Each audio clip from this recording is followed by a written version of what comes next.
Distintos métodos de tortura existieron en la historia de la humanidad con tal de lograr objetivos como, por ejemplo, castigar a personas que no profesaran la misma religión u obtener informaciones en interrogatorios a enemigos.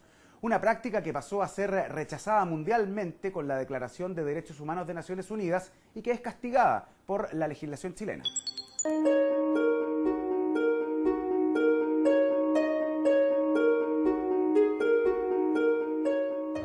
La tortura es una figura que evolucionó durante la historia de ser aceptada a perseguida. Según el artículo 150 del Código Penal, esta práctica es todo acto realizado por un funcionario público que intencionalmente le cause dolor a una persona, ya sea físico, psíquico o sexual. Pero no es cualquier acto, sino que además debe tener un fin. Y el fin puede ser desde castigar a la persona porque ha cometido un delito o se le imputa que ha cometido un delito. También puede ser para obtener de él o de un tercero una confesión o una declaración. Las primeras menciones del concepto tortura están en la retórica, antiguo tratado griego escrito por el filósofo Aristóteles durante el siglo IV a.C. En Grecia y Roma esta práctica era permitida legalmente y considerada un recurso jurídico para obtener declaraciones imposibles de lograr. Estuvo limitada únicamente a los esclavos. Los métodos más comunes eran el envenenamiento, el estrangulamiento, ser enterrado vivo, la crucifixión y el potro, instrumento en que el acusado del crimen era atado de pies y manos al artefacto de tortura y al girar el animal tiraba las extremidades llegando a desmembrarlas. La influencia del cristianismo en el derecho romano mejoró el trato y la situación de los esclavos.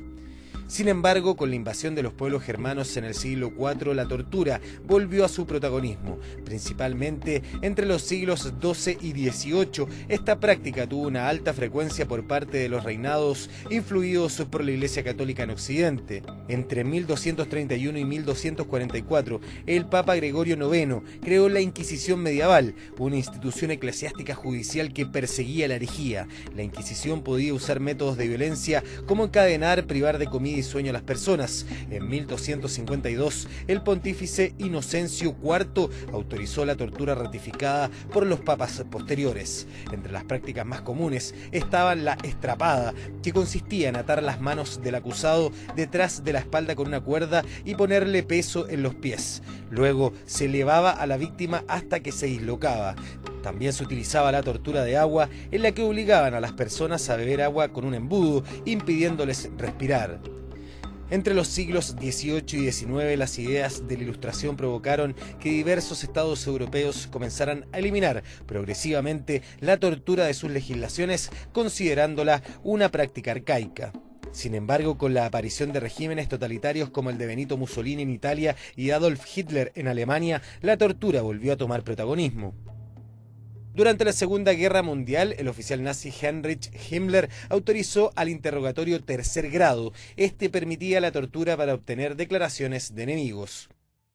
En el Chile colonial, el derecho español no tipificaba el delito de tortura, por lo que en nuestro país esta práctica no era perseguida. Incluso no existe en el Código Penal de 1874. Es recién en 1948 cuando se consolida la Asamblea General de las Naciones Unidas, donde se aprobó la Declaración Universal de los Derechos Humanos. Este hito marca un antes y un después a nivel mundial, rechazando las torturas a las personas o tratos crueles, inhumanos o degradantes. En Chile, 50 años después, en 1998, se promulgó la Ley 19.567, la que permitió modificar el Código Penal, agregando los artículos 150A y 150B, tipificando el delito de tortura.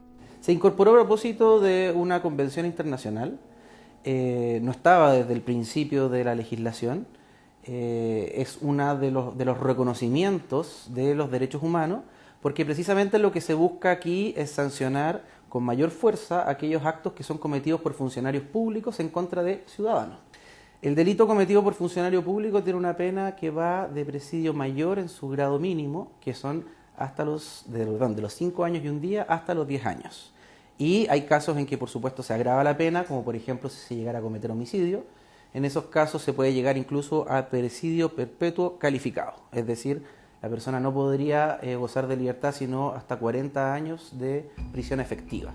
La tortura es una práctica que aún sigue en la memoria de los países latinoamericanos. La gran mayoría estuvo regido por dictaduras militares, las que practicaban este tipo de abusos. En nuestro país, la Comisión Nacional sobre Prisión Política y Tortura, liderada por el monseñor Sergio Valech, entregó un informe el 2004 en el cual se dieron a conocer 28.000 víctimas de tortura y prisión política entre 1973 y 1990.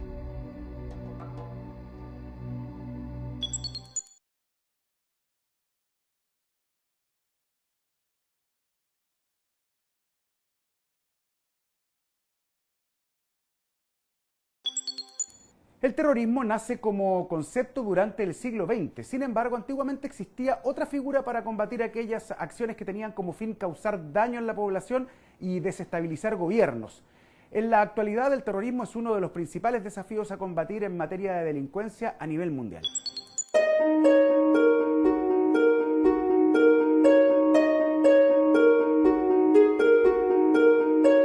La Constitución Política de 1980 establece su artículo 9 que el terrorismo es contrario a los derechos humanos, pero no define qué es terrorismo. Sin embargo, a través de la Ley Antiterrorista de 1984 se establecen diversas conductas terroristas, las que tienen como objetivo producir temor en la población. A ver, hay muchas definiciones respecto de lo que se puede entender por terrorismo. En palabras simples se podría establecer como, ¿no es cierto?, la violencia o amenaza de violencia que ejecutan individuos, ¿no es cierto?, o grupos de individuos respecto de otro grupo, con el efecto de coaccionar, digamos, al propio gobierno o a otras entidades políticas respecto de demandas políticas propiamente tales, sociales o religiosas. Antes del siglo XX, el terrorismo no formaba parte de las legislaciones. Sin embargo, en el derecho romano existían sanciones contra prácticas que atentaban contra la seguridad del Estado, tales como rebeliones y alzamientos. Estas se llamaban delitos políticos, cuya sanción era únicamente la pena de muerte. Uno de los casos más emblemáticos fue el asesinato del ex dictador de Roma, Julio César, en el año 44 a.C. Eso está muy vinculado con los delitos políticos, ¿no? Y que es la raigambre, digamos, y que se toma como base hoy día incluso en nuestro país, si uno se pone a pensar, digamos, en los políticos, reivindicaciones sociales, religiosas, ¿no es cierto? En Roma, al parecer, había más un terrorismo de Estado que de los particulares en sí. En la Edad Media, los delitos políticos se vieron influenciados por el cristianismo y el derecho canónico. El Papa Bonifacio VIII, en su calidad de jefe estatal, ordenó destruir la casa de los autores de esta práctica y la prohibición de testar, acción que afectaba directamente a su descendencia. Un castigo que se mantuvo en Occidente a través de los años y que fue evolucionando hasta 1789, donde aparecen los primeros conceptos de terrorismo con la Revolución Francesa. En medio del conflicto social y político existió el llamado Reinado de Terror. Los jacobinos, grupo de republicanos franceses, comenzaron a emplear la violencia para obligar a las personas a obedecer al Estado. Sin embargo, en el Chile colonial y post-independencia no se conoció el concepto de terrorismo. Recién en la Guerra Fría, década de 1960, comenzó a utilizarse para denominar a quienes se oponían a las dictaduras militares que se instauraron en toda Latinoamérica. Así nacen los grupos terroristas sudamericanos, como los Montoneros en Argentina, Tupac Amaru en Perú o las Fuerzas Armadas Revolucionarias de Colombia. Chile no estuvo exento, principalmente con grupos de extrema izquierda y derecha, como el Frente Patriótico Manuel Rodríguez y Patria y Libertad. En 1984 se promulgó la Ley 18.314, que tipifica las conductas terroristas, tales como el homicidio, lesiones, secuestro, sustracción de menores y envío de artefactos explosivos. Sin embargo, para que sean considerados delitos terroristas, tienen que tener la finalidad de producir temor en la población. Se va a sancionar de acuerdo a las penas de los delitos que se cometan. Lo otro que hay que señalar ahí, que es importante, es el hecho de que en el caso de los menores de 18 no se sanciona. Actualmente, el mundo occidental califica de terroristas a grupos fanáticos religiosos que realizan atentados a población inocente para combatir lo que han denominado la Guerra Santa. Grupos como Al-Qaeda y el Estado Islámico han actuado en distintos países, generando el rechazo a nivel mundial. Para la Organización de Naciones Unidas, el terrorismo es un fenómeno que genera preocupación. Desde 1963 se han creado 19 instrumentos jurídicos para prevenir actos terroristas. En 2017 se creó una oficina de lucha contra el terrorismo propuesta por el secretario general de la ONU.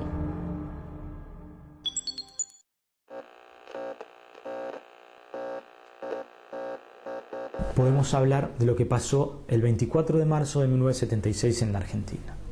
Estamos a días de conmemorar el 40 aniversario de lo que fue el golpe de Estado.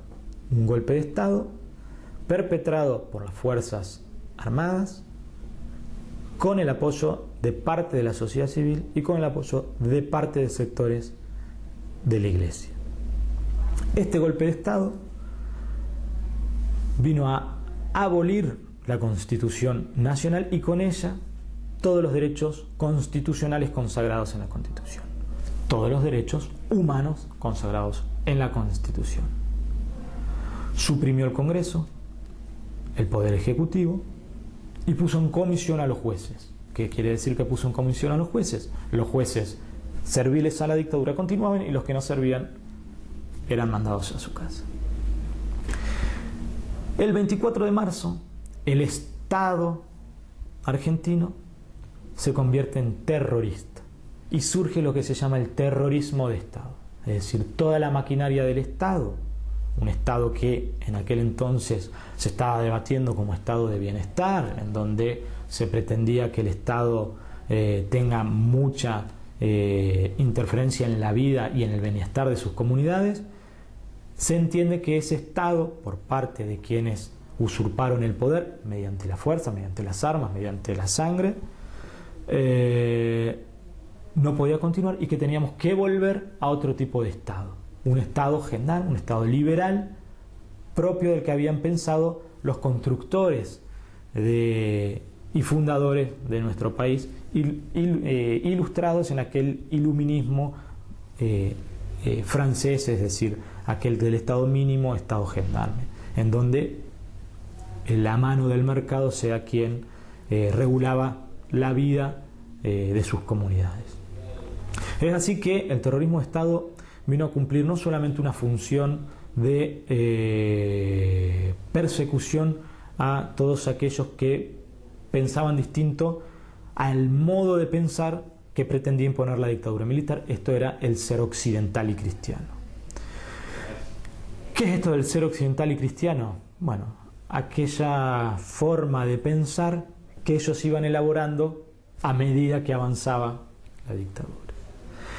Hay un teórico de lo que fue el terrorismo de Estado, que es Ibérico Saint James, que decía, a grandes rasgos, que primero irían contra los subversivos, luego irían contra los que apoyaban, luego contra los que simpatizaban, luego contra los tímidos y finalmente contra los indiferentes. Es decir, lo que se buscaba era o estabas con la dictadura o probablemente ibas a ser perseguido e ibas a engrosar las filas de los 30.000 argentinos desaparecidos durante el periodo de 1976 y 1983 que duró la dictadura cívico-militar. La dictadura cívico-militar en Argentina instauró un sistema de persecución y represión que se puede resumir en la privación, primero el secuestro y privación ilegal de la libertad de todos aquellos que se oponían al régimen imperante, la tortura de los privados ilegalmente de la libertad, finalmente la desaparición forzada de personas. Entre métodos utilizados para la desaparición forzada de personas era la de subirlos a los famosos aviones de la muerte y tirarlos primero en el delta del Paraná y luego por conflictos de vecindad con Uruguay, cuando los cuerpos de los desaparecidos muertos empezaban a llegar a la costa del Uruguay, arreglaron para que no sean tirados en el delta del Paraná y sean tirados allá en la bahía de San Borombón, mar adentro, para que no puedan volver los cuerpos del mar. Ello entre muchos otros métodos de desaparición forzada, que eran también la creación de fosas comunes. Las fosas comunes eran generalmente en cementerios o en algunas tierras del ejército, hacer grandes socavones, tirar los cuerpos allí, incinerarlos y tirar encima tierra y que nunca más se sepa qué pasó allí. Hoy en día estamos buscando esos cuerpos, esos desaparecidos. hay un equipo de gran prestigio en la Argentina que se llama el equipo de antropología forense, que ha hecho una tarea incansable y con reconocimiento internacional. Es un equipo que pertenece al Estado y que está buscando estos 30.000 argentinos desaparecidos. También, entre otros métodos que utilizaba el terrorismo de Estado para eliminar físicamente a los opositores, pero también para generar una disuasión hacia el resto de la sociedad que pretendía o que tenía una visión de país diferente a esta occidental y cristiana, también estaba la de apropiación de niños. Muchas de las personas que eran privadas ilegalmente de su libertad, claramente las mujeres, que estaban embarazadas y daban a luz en cautiverio, es decir, secuestradas, esos chicos eran apropiados. Hubo 400 apropiaciones de bebés en la Argentina, algunas de ellas producidas en nuestra ciudad de Paraná, particularmente en el Hospital Militar de Paraná, en donde funcionaba una maternidad clandestina. Hasta allí llegaron, provenientes de Rosario, en realidad llegó una detenida, que era Raquel Negro, esposa de Valenzuela, Tucho Valenzuela, dio a luz en el Hospital Militar a 2 mellizos. Los mellizos fueron trasladados a una clínica privada de Paraná, el Instituto Privado de Pediatría, y allí permanecieron 2 semanas. Tanto uno de los mellizos, que era Sabrina Gugino, que recuperó su identidad en el 2008, y el hermano mellizo, al cual estamos buscando aún. Finalmente, en el año 78 fue esto, en marzo del 78, ambos mellizos, ambos bebés, son retirados del Instituto Privado de Pediatría. Ella es llevada rumbo a Rosario y dejada en la puerta de un convento, y se puede reconstruir su historia y se puede llegar a dar con su paradero. Había sido adoptada finalmente de manera legal, y hoy en día Sabrina ha encontrado, y han encontrado sus hermanos, sus tíos, y sigue buscando a su hermano mellizo, que no se supo más y no se pudo reconstruir la historia desde que salió de ese Instituto Privado de Pediatría. También hay otros chicos que estamos buscando en Entre Ríos, porque de esos 400 chicos que fueron apropiados durante el terrorismo de Estado, solamente se han encontrado a la actualidad 123, 24 más o menos, con la triste novedad que tuvimos el anteaño pasado, que 3 de los que estábamos buscando fueron encontrados en los vientres maternos, es decir, en fosas clandestinas de las que hablábamos anteriormente. Cuando se pensaba que estaban vivos, en realidad fueron asesinados aún en el vientre materno, junto a sus madres, claro. Así de terrible, así de cruda fue la realidad del terrorismo de Estado, así fue el Estado terrorista, y tuvo una doble función: desaparecer, destruir, aniquilar, pero también dar un mensaje al resto de la sociedad. O estás con la sociedad occidental o cristiana, o te puede pasar lo que le pasó a los terroristas subversivos, montoneros comunistas, marxistas, o una serie u otra serie de definiciones que se le daba a aquellos que se oponían al régimen imperante. Finalmente, el año 83 retorna la democracia y se empieza un periodo de supuesta reconciliación nacional, en donde claramente los sectores que habían violado sistemáticamente los derechos humanos pretendían que esa reconciliación se dé así como así, sin que haya investigación, sin que haya juicios contra ellos. Finalmente se dio el juicio a las juntas militares, se juzgó a las juntas militares, se las condenó, pero luego no se pudo avanzar más en base a algunas presiones ejercidas fundamentalmente a través de los levantamientos cara pintada. Entonces se logró también un arranque, pero a la inversa, de derechos por parte de los sectores vinculados al terrorismo de Estado, para que no se avancen las investigaciones contra los responsables que ocupaban cargos jerárquicos menores, y aplicando una teoría que ellos hablaban de la obediencia debida, es decir, que ellos cumplían órdenes, entonces no se pudo avanzar más contra ellos por la ley de obediencia debida. Y la de punto final, que es otra de las leyes que imposibilitó seguir avanzando con la investigación de los delitos del terrorismo de Estado, implicó que los juicios que no se habían iniciado no podían continuar. Finalmente, a los que sí se había podido condenar fueron perdonados mediante los decretos de indulto sancionados durante el menemismo, y a partir del 2004, por la movilización fundamentalmente de las madres de Plaza de Mayo, de abuelas de Plaza de Mayo, de una incipiente organización que era la agrupación Hijos, que eran aquellos jóvenes que habían perdido a sus padres, empezaban a organizarse, ya no eran niños, sino que ya eran jóvenes, y otros organismos como la Liga Argentina de los Derechos del Hombre, la APDH, y un montón de organizaciones sociales vinculadas a los derechos humanos que trabajaron arduamente para que se pueda seguir con la investigación, que se deroguen las leyes de obediencia debida, punto final, que se decreten la nulidad de los decretos de indulto. Finalmente el gobierno kirchnerista del 2004 avanzó sobre este pedido de los organismos de derechos humanos, y los organismos de derechos humanos, la sociedad en su conjunto, arrancó nuevamente al Estado estos derechos, y se pudo finalmente investigar y avanzar en la investigación sobre lo que pasó en el terrorismo de Estado, y por ello a 40 años aún seguimos investigando qué es lo que pasó.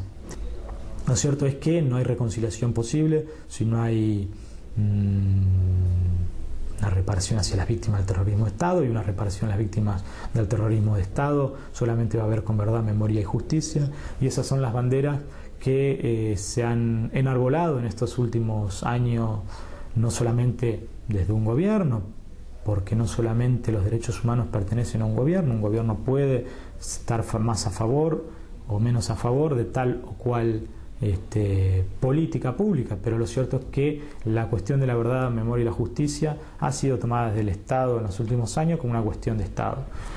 Creemos que esto debe seguir así, esperemos que así sea. Han dicho que esto va a seguir y va a continuar, pero creemos que la cuestión de la verdad, la memoria y la justicia, la disputa se va a trasladar a otros lugares, y que tiene que ver con la disputa de la memoria. ¿Qué memoria queda para la Argentina? ¿Qué pasó en aquellos años? Y sí tenemos que levantar absolutamente y resguardar eso, porque aquellas sociedades que no recuerdan su pasado inevitablemente están condenadas a repetirlo.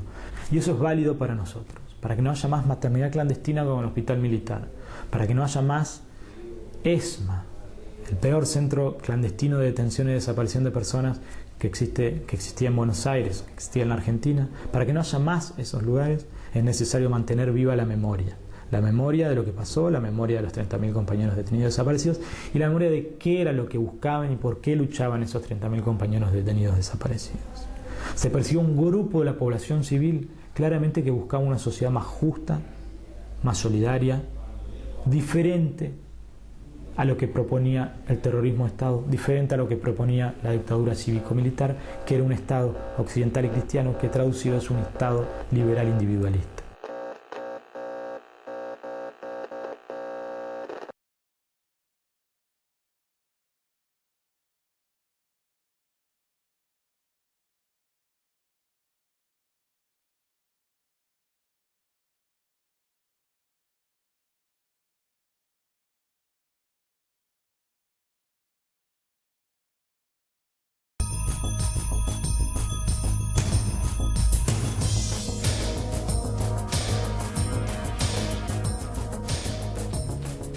Hola, soy Juan de la Piedra y bienvenido a Fábula y Condena.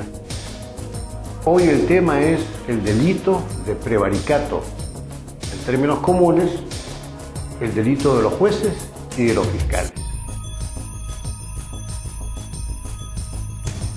En el Perú, el delito de prevaricato es el típico delito de los jueces y fiscales. En otros países también se incluyen a los funcionarios administrativos, pero aquí, en Perú, tienen otro trato. Es decir, en Perú solo cometen prevaricato los jueces y fiscales, que están obligados a resolver o decidir algún trámite específico sea sentencia, si es juez, o dictamen, si es un fiscal, y que lo resuelve en contra de la ley, o basado en hechos falsos o situaciones falsas. Bastará el conocimiento y voluntad, solo, para resolver contra la ley, o en base, como dijimos, a hechos falsos o situaciones falsas. No será necesario en el delito de prevaricato que medie algún elemento intencional o alguna remuneración, o sea, prebendas, o como decimos en Perú, que sea coimeado el juez o fiscal. No es necesario. Basta que conozca y tenga la voluntad de resolver contra la ley o basado en hechos falsos y nada más. Porque cuando esa resolución o ese dictamen contra la ley o a los hechos la adopta un juez o un fiscal mediando promesa de ventajas, dádivas, o sea, coimas, y estas van dirigidas a que el trámite o la resolución se favorezca o se perjudique a una parte, no se estará en presencia de prevaricato, sino de otro delito, del delito de corrupción de funcionarios, que es distinto al prevaricato. Diferente al prevaricato es también cuando el juez o fiscal recibe una coima no para torcer la ley o los hechos, sino para realizar lo correcto, más rápido, en fecha determinada. En sus funciones y deberes está correctamente el funcionario, es decir, para que resuelva el proceso o la incidencia o el trámite de que se trate conforme a ley. Este delito es el cohecho impropio, que es distinto al prevaricato. La conducta delictuosa del prevaricato es cuando se dicta, nuevamente repito, una resolución o un dictamen en contra del artículo 418 del Código Penal que regula el prevaricato. Y el hecho delictuoso se comete y se consume a través del dictado al interior de un proceso y se emite una resolución o un dictamen en la que se advierte y se cumple cualquiera de estos requisitos que voy a mencionar. Que manifiestamente sea contrario al texto expreso y claro de la ley, y destacamos en este caso que la propia resolución cuestionada, de que se desprende esta contradicción entre la norma aplicada con la decisión que adopta una sentencia por un juez o por un dictamen por el fiscal, y se invoca una ley que dice una cosa y lo resuelto es lo contrario. Por ejemplo, el Código de Ejecución Penal dispone que en el delito de violación sexual de menor no existe beneficio penitenciario y el magistrado en audiencia le otorga al condenado ese beneficio o ese premio. Prevaricato. También hay prevaricato cuando se citan pruebas inexistentes o hechos falsos. Es decir, la resolución cuestionada basa su fallo en pruebas que nunca se han actuado durante el proceso, que no existen. Revisamos el expediente y las pruebas que el juez menciona nunca se actuaron. Son imaginadas, son traídas por alguna consideración que no está ni en la ley, ni en ningún reglamento, ni en el Código Penal. Por ejemplo, para agravar la pena del imputado, se indica que este cuenta con antecedentes penales y de la verificación documental no existen los antecedentes penales. O cuando se cita un hecho y examinando el objeto de la imputación o acusación y al revisar estos hechos en el expediente, no existen.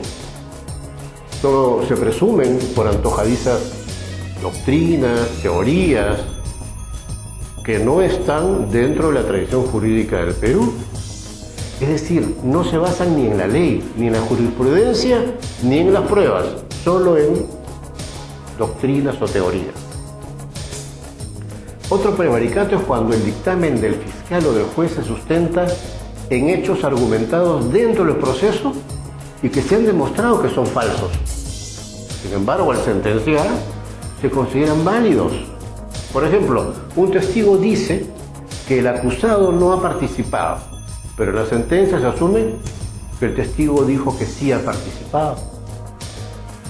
No se trata de un cuestionamiento ahí a la valoración de las pruebas, que es la atribución exclusiva del juez y que puede ser apelada, impugnada dentro del mismo proceso y obtener su revisión, sino que no existen, o que las que existen son falsas pruebas o supuestas y que no justifican el fallo. Por ejemplo, la sentencia dice que el imputado o acusado tiene acreditada su identidad y actividad laboral, familiar. Es decir, se presume que no se tratará de que este acusado no va a evadir, no va a eludir la acción de la justicia o la va a perturbar de alguna manera. Sin embargo, revisamos el expediente y el mismo acusado indica en su declaración instructiva que no tiene domicilio en el Perú. Es un hecho falso. Aquí se está prevaricando a favor del reo. Obviamente puede prevaricarse también en contra del reo o del acusado. También es prevaricato cuando el dictamen o la sentencia se apoya en leyes supuestas o derogadas. Clarísimo. La resolución cuestionada, en este caso, basa su fallo en una norma que ya fue, que no es vigente, que ya se derogó parcial o totalmente, o que simplemente no existe. Y también hay prevaricato cuando el juez dicta sentencia habiendo prescrito la acción penal. Toda acción no puede ser presentada al infinito, tiene un plazo para prescribir. En este caso, el fiscal debe haber insistido en la prescripción y el juez, conociendo de esa advertencia, a pesar de ello, dicta la sentencia condenatoria. El conocimiento de la antijuricidad, es decir, ir contra la ley, la exigencia del comportamiento requerido por el orden jurídico a los magistrados. Se sabe que es complicado, porque siendo juez o fiscal, por su nivel de conocimiento, la exigencia es mayor. Ningún juez o fiscal puede invocar en su defensa ignorancia de la ley o de la jurisprudencia vinculante u obligatoria. Eso es inadmisible. No se olviden de suscribirse a Fábula y Condena en YouTube. Y si desea, escríbanos a nuestro Twitter. Haga comentarios. Comparta este video. Nos vemos pronto en el siguiente programa.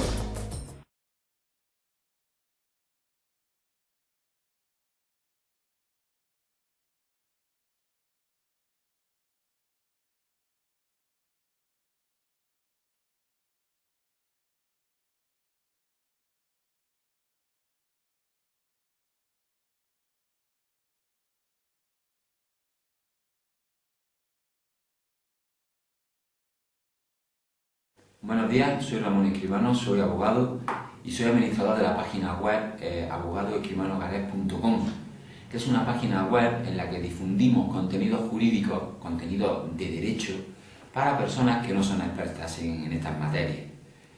Para, en fin, las personas podamos saber cuáles son nuestros derechos y poder defendernos ante los asuntos que se nos vienen encima en el devenir cotidiano de todas las personas.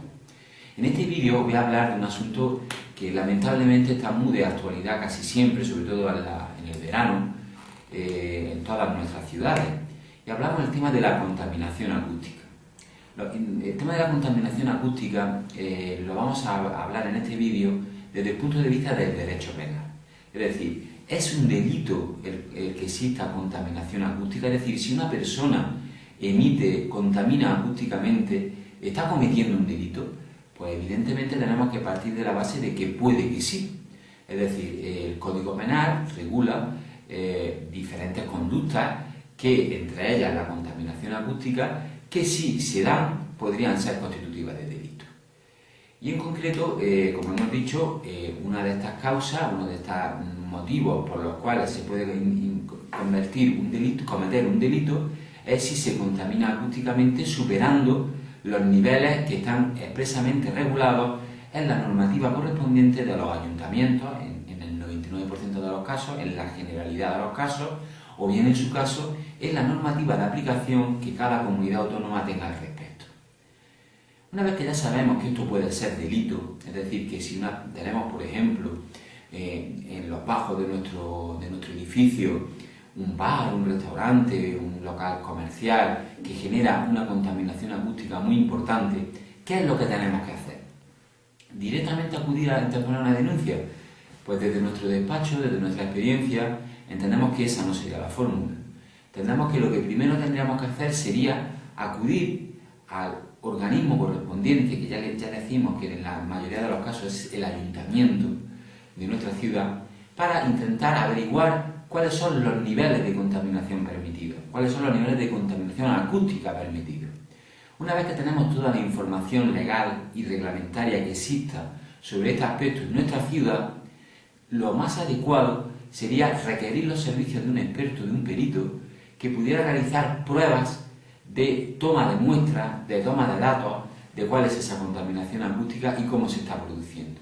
Y acreditarlo con un informe, con grabaciones, si puede ser incluso grabaciones tanto de vídeo como de audio, donde se corrobore la existencia de esa contaminación. Una vez que tenemos acreditado que esa contaminación es ilegal, que se está vulnerando la ley, tendremos que actuar por dos vías. La primera es ante el propio organismo que ha dado la licencia a ese local, interponer una denuncia denunciando estos hechos y solicitando el inmediato cese de esa contaminación, advirtiendo incluso a ese organismo que podría estar cometiendo un delito de prevaricación si no atiende a nuestra petición, y ello con el ánimo de que, si no nos atiende, pudieran ser responsables civiles subsidiarios de los perjuicios que nos estén causando. Y además, existe también la vía penal, es decir, la vía penal, que es interponer una denuncia o querella criminal en persecución de ese delito, donde podamos pedir una medida cautelar al propio juez de instrucción de cese de esa inmediata contaminación acústica. Y por lo tanto, el juez, cuando le presentemos una denuncia o una querella aportándole esas pruebas que demuestren la claridad de la contaminación acústica y de la ilegalidad que se está cometiendo y por lo tanto del delito que está cometiendo la persona que hace esas emisiones, evidentemente tendrá todos los argumentos para, mientras dura el proceso, ordenar la suspensión de esa, o bien de esa actividad o al menos de la causa que origina esa contaminación acústica, por ejemplo, de que no se pueda estar en la terraza hasta cierta hora de la mañana, o que no se pueda poner música o televisión en la calle para que evite esa contaminación acústica, y en fin, cualquier otra que pudiera estar causando ese perjuicio. Especial incidencia hay que tener en los temas de botellón, tan famosos en muchas de nuestras ciudades, entre ellas la de Granada, de la que emitimos este vídeo. Evidentemente también existe la posibilidad de que los vecinos defiendan sus intereses en este mismo sentido. Por ello, entendemos que esa sería la forma más correcta de actuar. Nosotros, en nuestro despacho, somos expertos en defensas y acusaciones de tipo penal. Si ustedes están sufriendo algún tipo de contaminación acústica de este tipo o de cualquier otra, no duden en llamarnos, en contarnos su caso, y nosotros estaremos encantados de remitirles un presupuesto para hacernos cargo de la defensa de sus intereses. Espero que el vídeo les haya gustado y buenos días.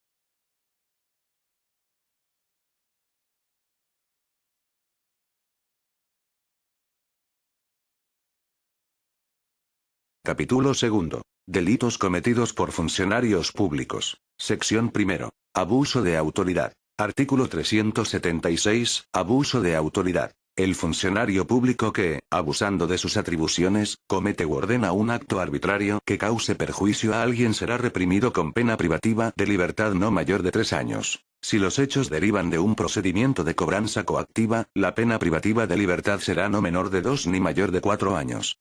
Artículo 376. A. Abuso de autoridad condicionando ilegalmente la entrega de bienes y servicios. el que, valiéndose de su condición de funcionario o servidor público, condiciona la distribución de bienes o la prestación de servicios correspondientes a programas públicos de apoyo o desarrollo social, con la finalidad de obtener ventaja política o electoral de cualquier tipo en favor propio o de terceros, será reprimido con pena privativa de libertad no menor de 3 ni mayor de 6 años e inhabilitación conforme a los incisos 1 y 2 del artículo 36 del Código Penal. Artículo 377. Omisión, rehusamiento o demora de actos funcionales. El funcionario público que, ilegalmente, omite, rehúsa o retarda algún acto de su cargo, será reprimido con pena privativa de libertad no mayor de 2 años y con 30 a 60 días multa. Artículo 378. Denegación o deficiente apoyo policial. El policía que rehúsa, omite o retarda, sin causa justificada, la prestación de un auxilio legalmente requerido por la autoridad civil competente, será reprimido con pena privativa de libertad no mayor de 2 años. Si la prestación de auxilio es requerida por un particular en situación de peligro, la pena será no menor de 2 ni mayor de 4 años. Artículo 379. Requerimiento indebido de la fuerza pública.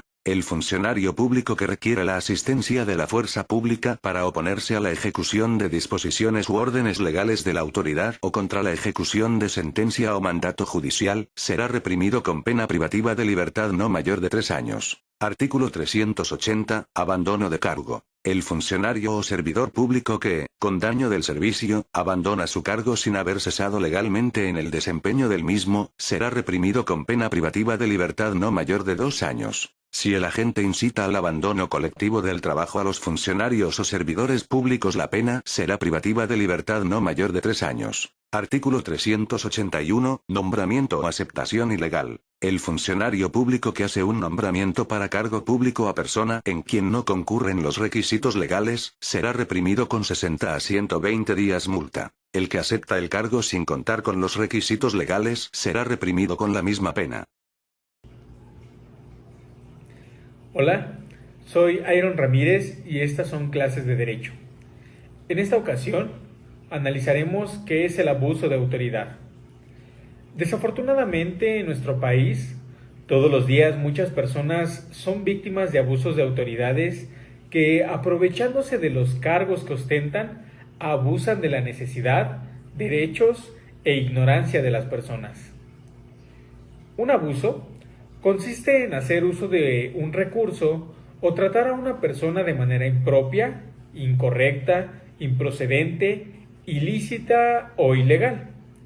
La autoridad, por su parte, es el poder, la soberanía, el mando o la influencia de quien ejerce el gobierno. Ahora bien, ¿qué es el abuso de autoridad?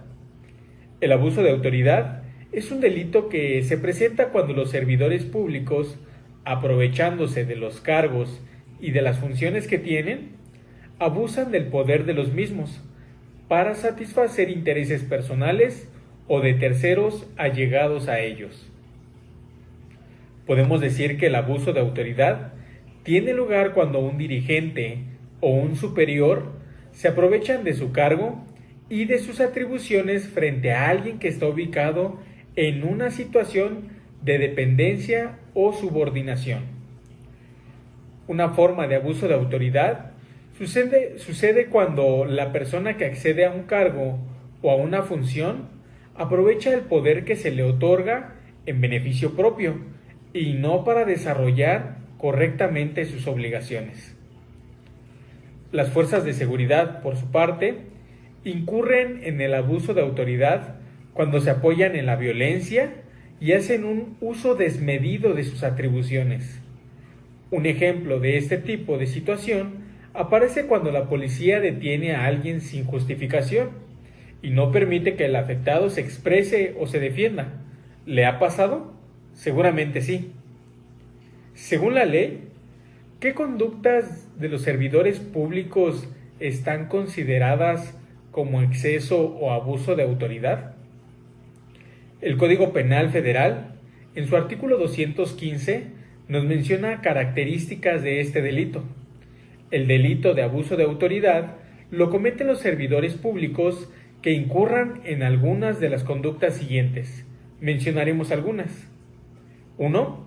Cuando, para impedir la ejecución de una ley, decreto o reglamento, el cobro de un impuesto o el cumplimiento de una resolución judicial, pida auxilio a la fuerza pública o la emplee con ese objeto. Segundo, cuando ejerciendo sus funciones o con motivo de ellas, ejerciera violencia o insultara a una persona.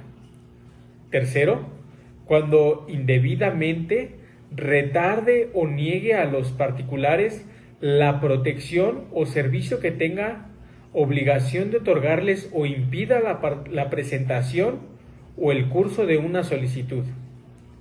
Cuarto, cuando el encargado o elemento de una fuerza pública, requerido legalmente por una autoridad competente para que le preste auxilio, se niegue a dárselo o retrase el mismo injustificadamente. Quinto, obtenga, exija o solicite sin derecho alguno o causa legítima para sí o para cualquier otra persona parte del sueldo o remuneración de uno o más de sus subalternos, dádivas u otros bienes o servicios. Y sexto, obligar al inculpado a declarar usando la incomunicación, la intimidación, la tortura o tratos crueles, inhumanos o degradantes. ¿Cuál es la sanción para los que cometen el delito de abuso o exceso de autoridad? Al servidor público que cometa el delito de abuso de autoridad, se le podrá imponer, dependiendo el caso o la falta en la que incurra, de unos 8 años de prisión y de 50 hasta 100 días multa, o de 2 a 9 años de prisión y de 70 hasta 150 días. Finalmente, ¿qué podemos hacer si nos enfrentamos a alguna situación de abuso de autoridad? En caso de ser víctima o conocer de actos de abuso de autoridad, un acto arbitrario e injusto, se debe presentar una denuncia, que es la acción penal mediante la cual una persona pone en conocimiento de la autoridad competente un comportamiento que constituye un delito. Esto ante la Fiscalía General de Justicia. Espero y haya quedado claro qué es el abuso de autoridad, en qué casos ocurre y qué se debe hacer si alguien comete dicho delito. Es todo respecto a este tema. Agradezco mucho su atención y excelente día. Saludos.